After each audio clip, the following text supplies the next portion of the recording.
Hello बच्चों, कैसे हो? एकदम बढ़िया सर। एकदम बढ़िया होगा, बढ़िया ही रहता है क्योंकि हमारी जो क्लासेज है ना सर, एनर्जेटिक क्लास होता है, नेवर बी इन डिप्रेशन। ठीक है, आप लोग बस मैं जो कराऊं उसको सिर्फ रिवीजन देना है। रिवीजन तो आप ही को करना होगा। के.एन. झा का काम है चैप्टर्स के कंक्लूजन को बताना, समझाना, चाहे वो शॉर्टकट वे में हो या प्रोसेस वाइज हो। एक एक कॉन्सेप्ट हम क्लियर करेंगे। बस आपका फोकस होना चाहिए कि हम रिवीजन करें। Revision K. N.. झा नहीं करेगा, रिवीजन किसको करना है? आप लोगों को। आज का जो चैप्टर हम ले रहे हैं कंपनी चैप्टर, अच्छा सेकेंड ईयर का पार्ट बी बुक का पहला चैप्टर हम ले रहे हैं कंपनी। अब ये थ्योरी पढ़ाने के लिए तो आप लोग बुक से भी कंसल्ट कर सकते हो, बुक से पढ़ लोगे, नोट्स अवेलेबल हैं। हम डायरेक्ट प्रैक्टिकल बेसिस पर चलते हैं कि प्रैक्टिकल में कंपनी से रिलेटेड किस तरह के क्वेश्चंस पूछे जाते हैं, वो चाहे सेवा बोर्ड में हो या सीबीएसई बोर्ड में हो। तो कुछ कॉन्सेप्ट है जो अलग अलग होता है सीबीएसई के लिए, कुछ सेवा के लिए, लेकिन प्रैक्टिकल प्रोसेस में जो प्रॉब्लम्स है वो प्रॉब्लम्स रिलेटेड टू वही रहता है। तो कंपनी जब भी स्टार्ट होता है तो कंपनी कोई भी आदमी जो अर्न किए हुए मनी है उस मनी से इन्वेस्टमेंट करके कंपनी नहीं खोलता है। कंपनी खोलने के लिए ए ह्यूज अमाउंट रिक्वायर्ड, क्या होता है? पैसा काफ़ी चाहिए। अब वो पैसा कंपनी आएगा कहाँ से, लाएगा कहाँ से? तो उसके लिए कंपनी मार्केट में क्या करता है? शेयर इशू करेगा। ठीक है, शेयर इशू करके शेयर के थ्रू कंपनी पैसा कलेक्ट करेगा और फिर कंपनी क्या करेगा? उस पैसे से बिजनेस स्टार्ट करता है। तो पहला चीज हम लोग जो शेयर से कैश कलेक्शन किया गया, पैसा लिया गया, इसको हम लोग क्या बोलेंगे? Share capital. क्या बोलेंगे? Share capital. तो फर्स्ट टॉपिक हम यहां पर ले रहे हैं different types of capital. Different types of capital. ये कैपिटल्स के डिफरेंट टाइप्स क्या क्या है, किस किस तरह का कंपनी कैपिटल कंट्रीब्यूट करता है या कैपिटल अपने पास में रखता है। नंबर 1 जयश्री को पता होगा, ऑथोराइज। Yes, authorised capital. पहला नंबर हमने क्या दिया? Authorised capital. इस ऑथोराइज्ड कैपिटल को सर हम नॉमिनल कैपिटल भी बोलते हैं, रजिस्टर्ड कैपिटल भी बोलते हैं। क्या क्या बोलते हैं? Nominal capital, nominal capital, registered capital. Registered capital, जिस कैपिटल से कंपनी बिगिंस हो, कंपनी स्टार्ट हो, हम लोग उसको बोलेंगे ऑथोराइज कैपिटल। सेकेंड, कंपनी क्या करेगा? ऑथोराइज कैपिटल एक इंडिकेट कर दिया कि हमारे कंपनी का ऑथोराइज कैपिटल 10 लाख रुपया होगा या 50 लाख होगा या 20 लाख होगा। ये डिपेंड कंपनी के ऊपर है और कंपनी के जो एक्ट हैं उस एक्ट के हिसाब से अकॉर्डिंग टू रूल रेगुलेशन हर कंपनी को अपना अपना कैपिटल शो करना पड़ता है। इसके बाद कंपनी क्या करेगा? मार्केट में शेयर इशू करेगा। क्या करेगा sir? Issued capital. Issued capital हम लोग किसको बोलेंगे? तो जो शेयर कंपनी मार्केट में इशू करता है उस कैपिटल को हम लोग बोलते हैं इशूड कैपिटल। थर्ड नंबर है सब्सक्राइब्ड कैपिटल। क्या है? Subscribed capital. अब सब्सक्राइब्ड और इशूड दोनों में डिफरेंस क्या हुआ? कंपनी इशू करेगा 10,000 शेयर। अब जरूरी नहीं है कि 10,000 के 10,000 शेयर मार्केट में सेल हो गया। हो सकता है कंपनी का 8,000 शेयर ही बिके। हो सकता है कभी कभी 10,000 शेयर मार्केट में इशू कर रहा है और कंपनी को एप्लीकेशन 15,000 शेयर का मिल जाए। हम लोग आगे डिस्कस करेंगे उस चीज़ पे। उसको ओवर सब्सक्रिप्शन बोला जाता है कि शेयर जब ज़्यादा मार्केट में बिक गया उसको ओवर सब्सक्रिप्शन करेंगे। और अंडर सब्सक्रिप्शन क्या होता है कि कंपनी ने इशू किया 10,000 शेयर, मार्केट में उसका शेयर सिर्फ 8,000 ही सेल हुआ, 7,000 सेल हुआ। ऐसे केस में अंडर सब्सक्रिप्शन होता है। तो जरूरी नहीं है कि जितने कंपनी में शेयर इशू किए गए हैं ये सारे के सारे शेयर सब्सक्राइब्ड हो सकता है। ठीक है, तो सब्सक्राइब्ड कैपिटल समझ गए क्या होगा। नेक्स्ट फोर्थ नंबर में आइए, called up capital. Called up capital. Authorise capital के बाद हमने लिया इशूड कैपिटल। रजिस्टर्ड कैपिटल था कंपनी के पास। रजिस्टर्ड कैपिटल के बाद कंपनी ने क्या किया? उसमें से कुछ पार्ट इशू किया या पूरा भी इशू कर सकता है। पब्लिक सब्सक्राइब करेगा उसको हम लोग बोलेंगे सब्सक्राइब्ड कैपिटल। और कॉल्ड अप, ये कॉल्ड अप जो है कंपनी के द्वारा कॉल किया जाता है। अब कोई भी कंपनी अगर कॉन्स्टिट्यूट हो रहा है, बन रहा है, तो क्या सारा पैसा एक बार में ही चाहिए? एक कंपनी ऑर्गेनाइज हुआ, कंपनी बिल्डिंग बनाएगा, फ्लैट बड़े बड़े मीन्स इमारतें खड़े करेंगे, बाउंड्री लेंगे, मार्केट का जो प्रोसीड्यूर है प्रोसीड्यूर फील्ड में जाएगा, धीरे धीरे कंपनी का क्या होगा, एक्सेलरेशन होगा, बढ़ेगा आगे की तरफ, पैसे की रिक्वायरमेंट उसी हिसाब से होगा। तो ये जो कंपनी कॉल्ड करता है, कॉल्ड अप कैपिटल, ये कंपनी शेयर का पैसा क्या करेगा, मैक्सिमम 4 बार में मांगेगा। जो कंपनी शेयर किया, सपोज दैट कंपनी यहां 10,000 शेयर इशू कर रहा है, कितना इशू किया, 10,000 शेयर ऑफ 10 ईच, ये हमने दिया 10 ईच। अब ये जो 10 रुपीज है, ये 10 रुपीज कंपनी क्या करेगा, 4 टाइम्स में आपसे मांगेगा मैक्सिमम। पहली बार कहेगा कि सर आप जब हमारे शेयर खरीद रहे हो तो एप्लीकेशन में आप एप्लीकेशन में ₹2 दे दो, अलॉटमेंट में ₹3 दे दो, फर्स्ट कॉल में ये क्या हो गया, फर्स्ट कॉल ₹2 दे दो। कितने रुपीज़ आपसे कलेक्ट कर लिया कंपनी, 7 रुपीज़ कलेक्ट कर लिया। ये बाकी के जो 3 रुपीज़ बच गए वो बोलेगा सेकेंड एंड फाइनल कॉल, इसको क्या बोलते हैं, सेकेंड एंड फाइनल कॉल में रुपीज़ कितने, 3 दे दो। टोटल रुपीज़ आपसे कंपनी ने कितना ले लिया, 10 रुपीज़ ले लिया। यस या नो?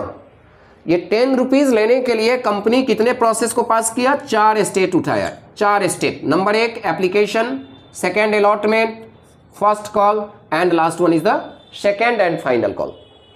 फाइनल कॉल भी लिखा जा सकता है, सेकेंड एंड फाइनल कॉल भी लिखा रह सकता है, ये डिपेंड है कंपनी कैसे कॉल कर रहा है। ये 4 टाइप्स ऑफ कैपिटल समझ गए, authorise capital, issued capital, subscribed capital, called up capital.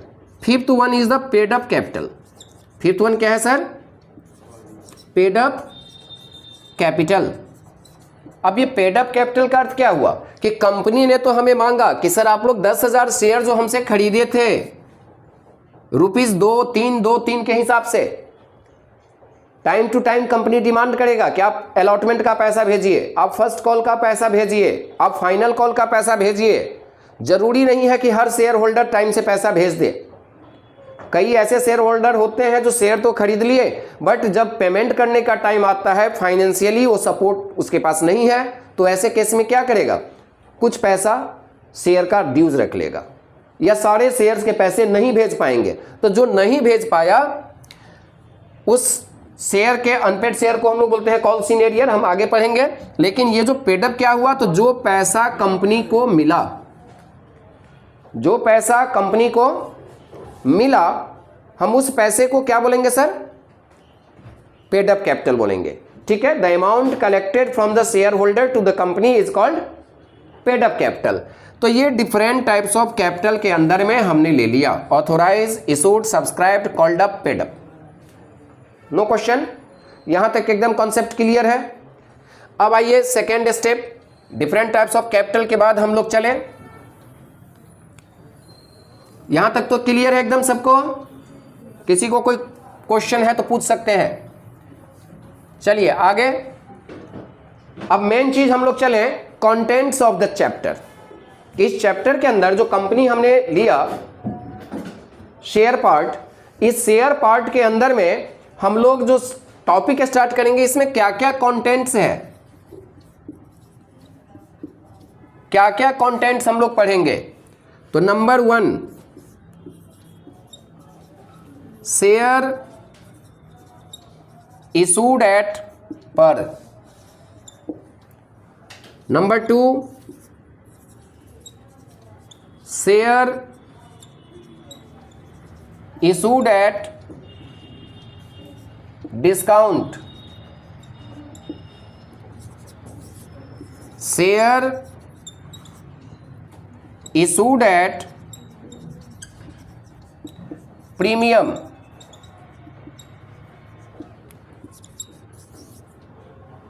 Under subscription,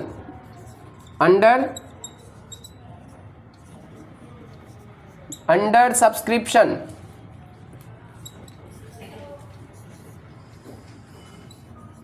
over subscription,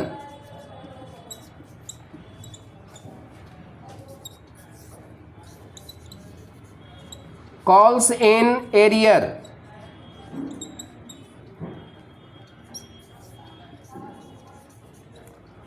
calls in advance,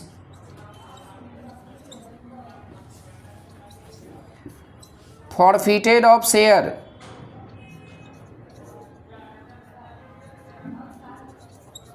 forfeited of share. 9 number, reissued of forfeited share, reissue of forfeited share. 10 number, share issued other than cash, share issued other than cash. 11 number, interest on calls in arrear, calls in arrear. 12 number, interest on calls in advance, calls in advance. कितने topic हम लोग यहां देखे?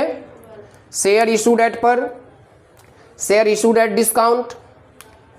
Number 1 हमने क्या दिया? Share issued at par, share issued at discount, share issued at premium, under subscription, clear है, over subscription, calls in arrear, calls in advance, forfeited of share, reissue of forfeited share, share issued other than cash, interest on calls in arrear, interest on calls in advance.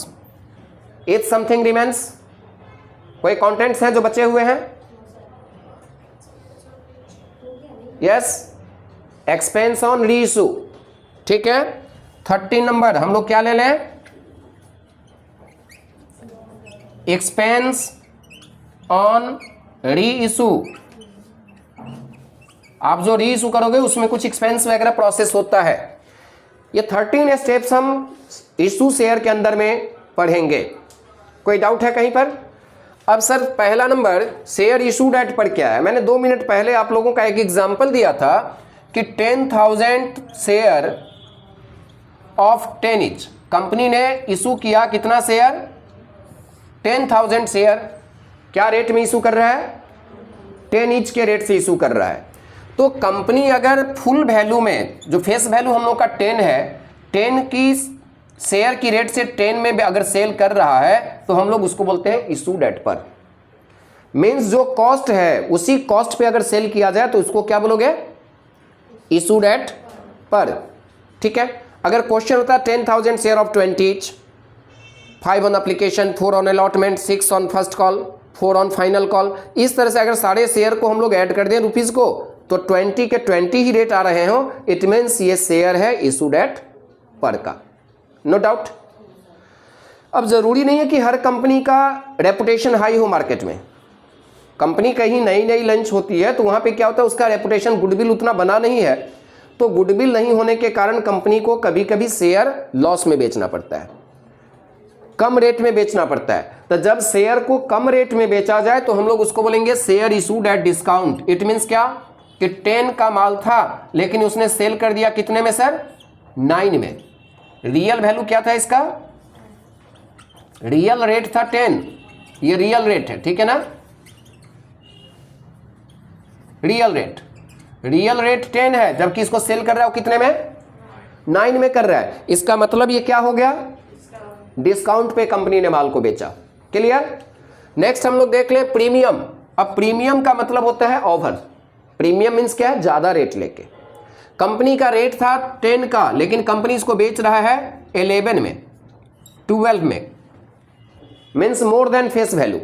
जो real value है share का, उस share को real value से ज्यादा पे अगर बेचे तो हम लोग उसको क्या बोलेंगे? प्रीमियम बोलेंगे. ठीक है. Under subscription. अब आप यहां देखो कंपनी शेयर कितना इशू किया था, 10,000। मैंने एग्जांपल दिया कि शेयर कंपनी इशू कितने किए, 10,000। अब पब्लिक अगर सब्सक्राइब कर रहा है 8,000 शेयर सब्सक्राइब्ड, ये 10,000 से 8,000 मोर है कि लेस है सर, लेस है।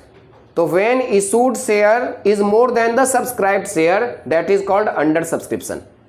अंडर सब्सक्रिप्शन किसको बोलेंगे, कि जब इशू शेयर से सब्सक्राइब्ड शेयर कम रहेगा, ठीक है, या सब्सक्राइब्ड शेयर से इशू शेयर ज्यादा रहेगा। ठीक है, समझ रही हो निशा अच्छी तरह? यस। नेक्स्ट है over subscription, just opposite of this. Company का इशू शेयर था कितना सर, 10,000, और कंपनी का मार्केट में खूब गुडविल बढ़िया है, हाई क्लास का गुडविल है।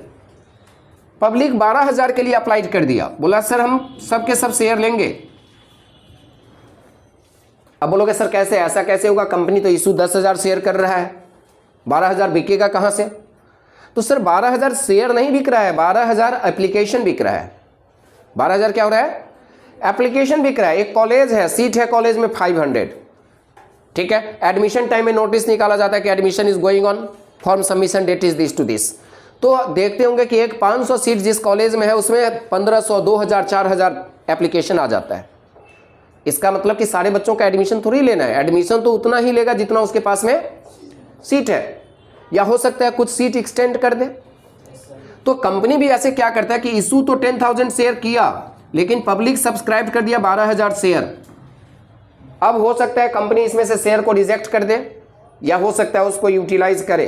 तो ये रिजेक्ट यूटिलाइज क्या है हम लोग पढ़ेंगे कॉन्सेप्ट के साथ साथ आगे।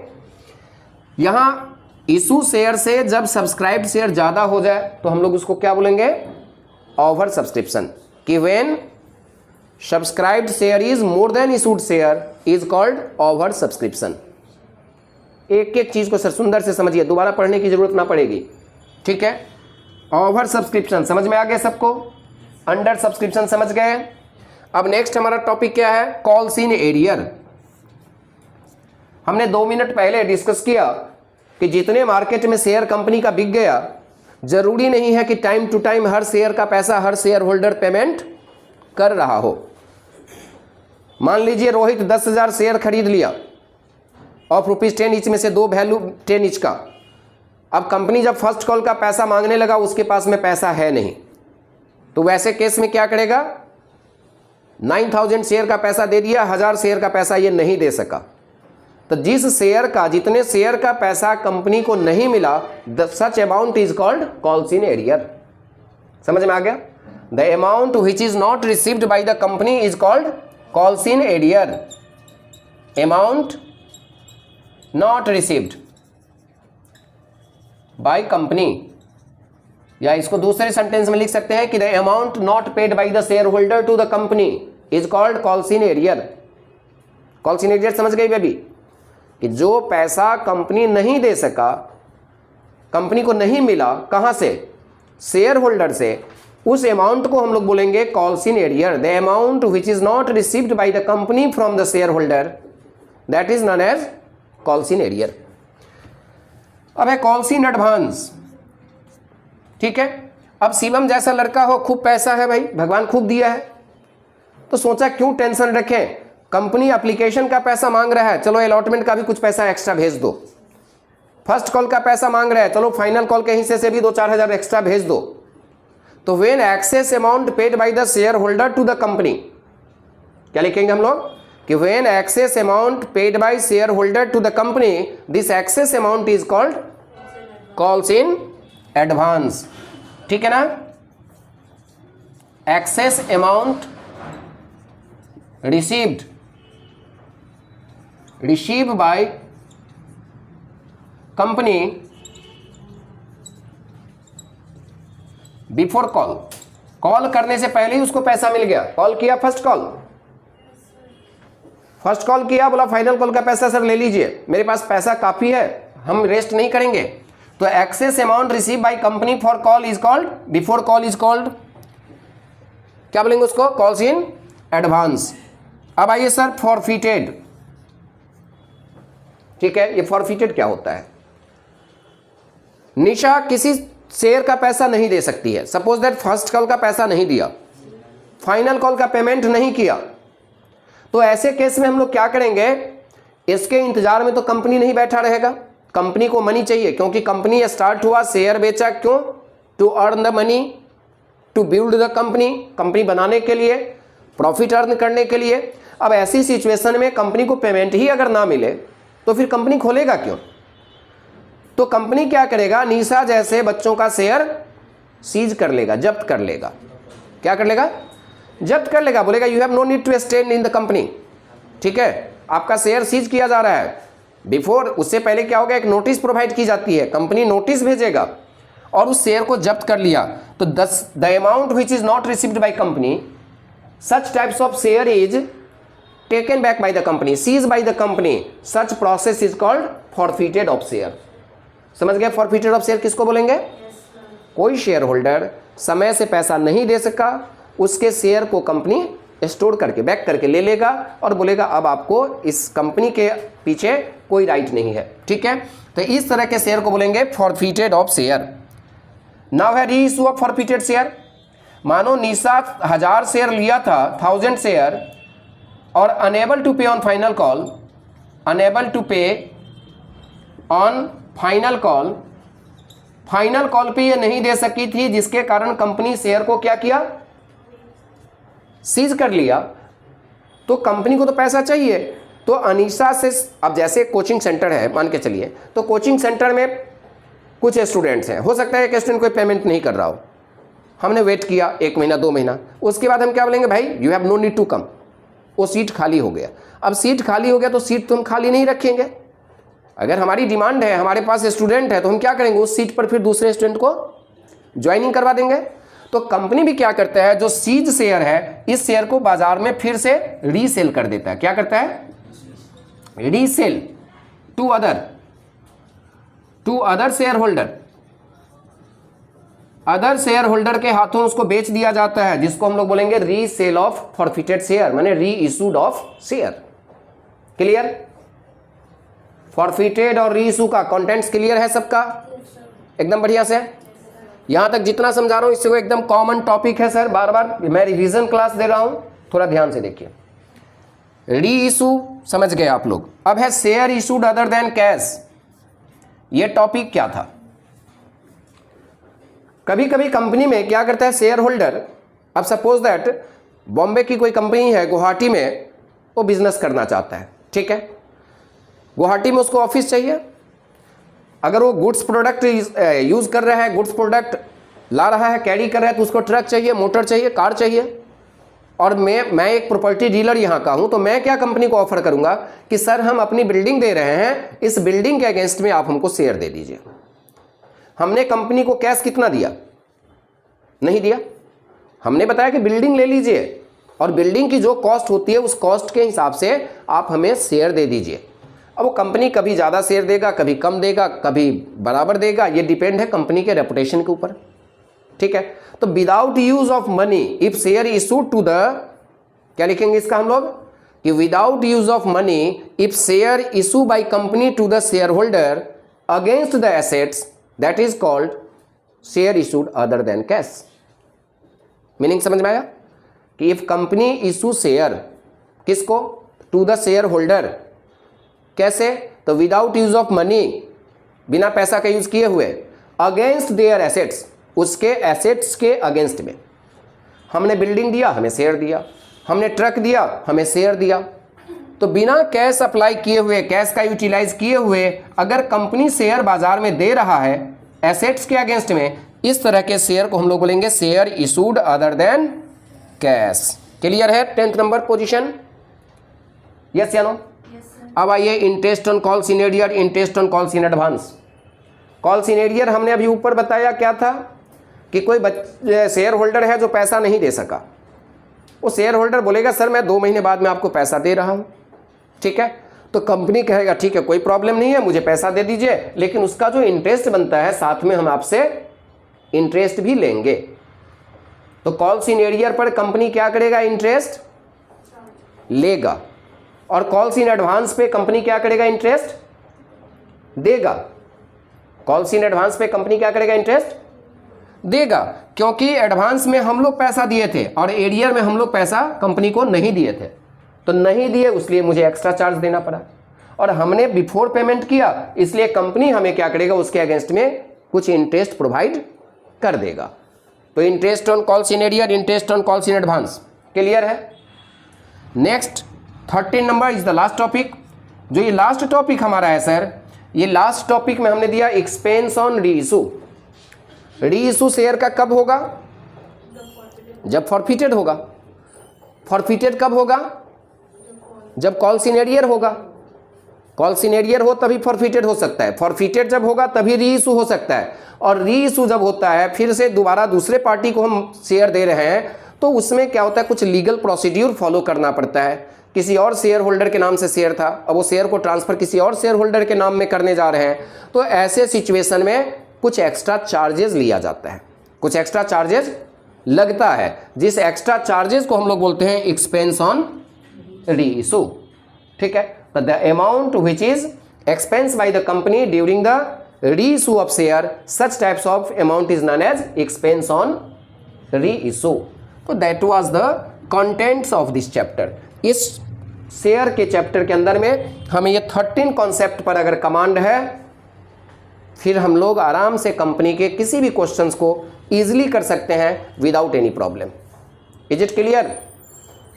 ये टॉपिक अब अगर किसी से पूछें दोबारा दूसरे दिन, तो पूरा 13 के 13 बता सकते हो कि नहीं?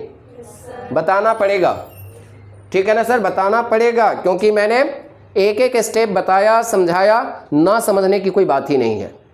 ठीक है, इतने कॉन्सेप्ट का हम लोग 1 बाय 1 अब एक प्रॉब्लम लेते चलेंगे, प्रॉब्लम करेंगे, but it will be in the next video, next class. ठीक है, आज के लिए ये बस कंटेंट्स कंपनी का पार्ट 1 चैप्टर के रूप में हम लिए हैं।